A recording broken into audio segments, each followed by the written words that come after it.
দিনের স্মৃতি কেউ ভোলে না, কেউ ভোলে। কেউ দুঃখ লয়ে কাঁদে, কেউ দুঃখ লয়ে কাঁদে, কেউ ভুলিতে গায় গীতি, কেউ ভুলিতে গায় গীতি, কেউ ভোলে না, কেউ ভোলে। অতীত দিনের স্মৃতি কেউ ভোলে না, কেউ ভোলে।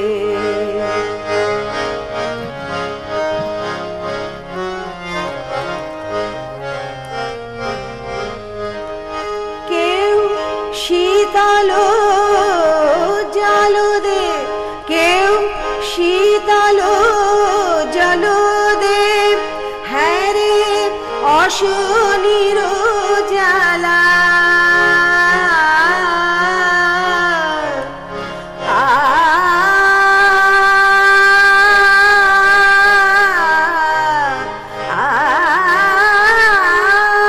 কেউ শীতল জল দে, হ্যাঁ রে অশনির জ্বালা।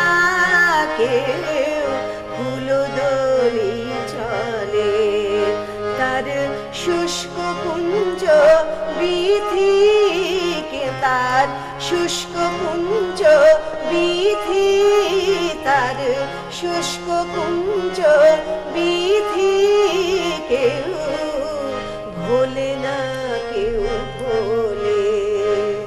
অতীত দিনের স্মৃতি কেউ ভোলে না, কেউ ভোলে। কেউ দুঃখ লয়ে কাঁদে, কেউ দুঃখ লয়ে কাঁদে, কেউ ভুলিতে গায় গীতি, কেউ ভুলিতে গায় গীতি, কেউ ভোলে না, কেউ ভোলে। অতীত দিনের স্মৃতি কেউ ভোলে না, কেউ ভোলে। অসাধারণ। শাহিনাপা, ওই সম্মাননা তো একটা শিল্পীর জন্য জীবদ্দশায়, সেটা খুব, আমাদের তো সবই মরণোত্তর সম্বর্ধনা প্রাপ্তির কপাল। আপনার এই যে পাওয়া, সেটা কিভাবে? আসলে রফিক ভাইরাই ঠিক করেছেন দিবেন, তো সেটা পেয়েছি আমি মনে হয় 2009 কি 10 সালে মনে হয় না। এই যে আমাকে যে দিয়েছেন, এটা আমি যে কি যে গর্বিত আর কি যে আনন্দিত হয়েছিলাম আমি বোঝাতে তোমাকে পারবো না। কারণ হয় কি, জীবদ্দশায় আমরা কিছু পাই না, বেশিরভাগই আমাদের দেশের একটা সিস্টেম হয়ে গেছে মরণোত্তর সব। তো জীবদ্দশায় আমাকে যে নজরুল ইনস্টিটিউট থেকে সরকারিভাবে এটা দেওয়া হয়েছে, তার জন্য আমি ইনস্টিটিউটকে ধন্যবাদ জানাই, সরকারকে ধন্যবাদ জানাই যে আমার এইটুকু যে প্রাপ্তি আমাকে আরো মানে নজরুলের গানে আরো ডুবে যেতে সাহায্য করছে। এই আর কি, আমি তাকে ভালোবাসি, নজরুলকে ভালোবাসি। আমি সারা জীবন আমি যতদিন বাঁচবো আমি তার গান গাইবো, এবং আমি ছায়ানটের থেকে আমি তার ছাত্রছাত্রী তৈরি করছি যারা এখন মিডিয়াতে অনেক ভালো গাইছে, আমি তাদের দিয়ে যেতে চাই। আমার যতটুকু আছে, যতটুকু আমি ধারণ করেছি নজরুলের গানের যেই একটা আঙ্গিক আছে, বিভিন্ন ধরনের গানের এক একটা গাজালের একটা যেরকম আছে, তো এটা তাদের বোঝানো যে সব গান তো একরকম না, সেই যে সেগুলো শেখানো, ছায়ানটের শিখাচ্ছি আমি এবং তাদের তৈরি করছি, এটা আমার বড় পাওয়া।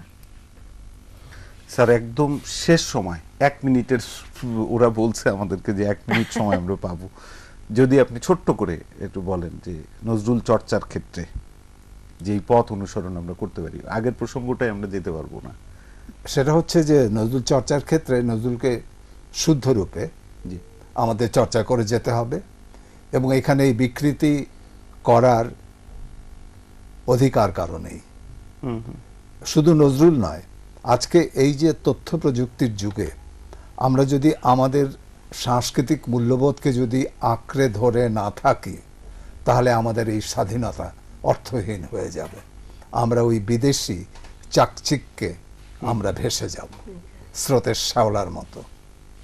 যেটা আমাদের জন্য খুবই নেতিবাচক ফলাফল বয়ে আনবে। অবশ্যই এবং অবশ্যই। অদ্ভুত একটা বিষয় মনে পড়ছে আপনার এই কথা শুনে। নজরুল বলছিলেন যে কোনো একটা সময় খেত করেই হয়তো বলেছেন যে দাসত্ব ছাড়িয়ে দিলে, গোলামি ছাড়িয়ে দিলে খাইব কি করিয়া বাঁচিব করিয়া, কি নিজ প্রশ্ন শুনিয়া মনে হয় যেন শুধুমাত্র কুকুর বেড়ালের মতো উদরপূর্তি করিবার জন্য মানুষের জন্ম হইয়াছে। তো মনুষ্যত্বের যে জয়গান তার কণ্ঠে ধ্বনিত হয়েছিল। প্রিয় দর্শক, আমাদের সাথে আলোচনা ছিলেন অধ্যাপক রফিকুল ইসলাম, আমাদের সাথে ছিলেন আমাদের গুণী মানুষ, গুণী শিল্পী আমাদের দেশের শাহিন সামাদ। আমরা সামগ্রিকভাবে নজরুলের যে বিদ্রোহী চেতনা, নজরুলের যে সামগ্রিকভাবে দেশাত্মবোধ, মানবতাবাদী যেই অনুভূতি এবং অসাম্প্রদায়িক যে লড়াই তিনি আমৃত্যু করেছেন, আমৃত্যু মানে যতদিন তিনি বাক হারা হননি, যতদিন তিনি সক্ষম ছিলেন, সম্বিত হারা হননি, সেই লড়াইটি ছিল আপোষহীন। এবং আপোষহীন লড়াই তাকে বিদ্রোহী কবি কাজী নজরুল ইসলামের উপাধিতে দাঁড় করিয়েছে। এবং আমরা বিস্ময়ের সাথে লক্ষ্য করি যে ভারতবর্ষে নজরুলের সমতুল্য আমরা আর কাউকেই পাই না। এবং আজও যখন আমরা লড়াই করতে শিখি, লড়াইয়ের পথে নামে আমরা ভালোবাসতে শিখি, কিংবা সমস্ত রকমের কুপমণ্ডকতার বিরুদ্ধে, অন্ধকার, কুসংস্কার এবং এই যে মৌলবাদী সাম্প্রদায়িক শক্তির বিরুদ্ধে আমরা যখন লড়াইয়ের কথা বলি, সাংস্কৃতিক লড়াইয়ের কথা বলি, নজরুল অবশ্যই আমাদের শক্তিশালী একটা হাতিয়ার হয়ে ওঠেন, ভালোবাসার মন্ত্রে দীক্ষিত হয়ে ওঠার প্রেরণা হয়ে ওঠেন। এই প্রত্যাশাটুকু আমাদের থাক যে আমরা যেন স্যার যেটি বলছিলেন শেষে, বিকৃতির হাত থেকে আমাদের সব ভালোকে রক্ষা করতে পারি, এমনকি আমাদের মনুষ্যত্বকেও। যে যেখানে আছেন ভালো থাকবেন, সুস্থ থাকবেন।